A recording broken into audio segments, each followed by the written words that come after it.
This is Coyote News. State data shows that Clay County is experiencing some of the highest poverty rates in South Dakota. Coyote News' Mohammed is live in the muck to hear from a local group trying to help. Mohammed. Thank you, Sydney. I'm here with Kelsey Collier, who is the director of the United Way. Kelsey, thank you so much for joining us. Could you tell us a little bit about why the poverty rate here in Vermilion is so high after Pine Ridge compared to the other areas in the state? So what a lot of people don't realize is that Clay County does have the highest poverty rate of any county in South Dakota that doesn't contain a reservation. And so the reasons for that, I think, are many-fold. A lot of it has to do with the fact that the university is really our one industry, and it creates a lot of service jobs that aren't necessarily great paying. There's probably a lot of other complicated reasons, but it's definitely something that affects our community. And what is the for someone living in Vermilion or Clay County facing these hardships? The things that we see the most are folks that are struggling with housing costs, folks that are struggling with food insecurity, childcare costs, those big things that really dominate the family budget that really can't be cut down. And we know that housing burden, and that's the percentage that somebody pays like for their rent or their mortgage, is highest in Clay County of anywhere in South Dakota. And what does United Way of Vermilion do in the community to alleviate these concerns or needs? So we come at it three different ways. Number one, we do community grants to about 20 different organizations that serve the community.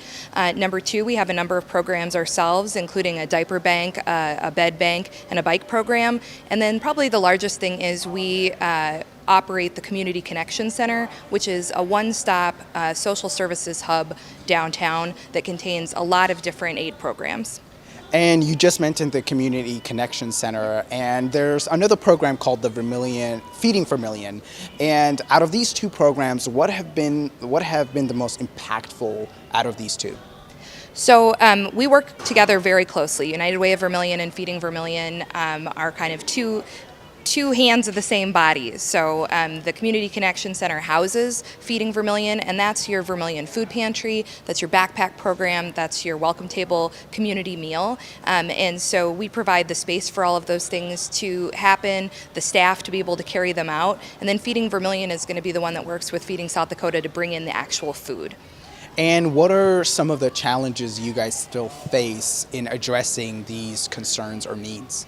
Well, right now, one of the biggest challenges is that the need is really just outpacing what we're able to do. Back in November, when there was a freeze on SNAP funding, we were really struggling because there's just no way that a food pantry can make up for what benefit services do. And so we're always a little bit behind trying to do our best to meet the needs of the community. But luckily, we also have an incredibly generous community that shows up with food, that shows up with money, and shows up with volunteers.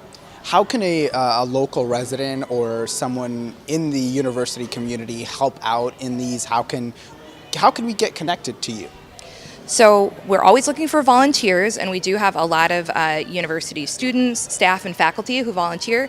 You can give money, of course, and you can bring food down. We're just right across from the post office at 9 Court Street, so if you're interested, just stop by. Thank you, Kelsey. Live from the muck, I'm Mohammed. Thanks, Mohammed. If you'd like to donate to United Way of Vermilion, head to their website, unitedwayofvermilion.org.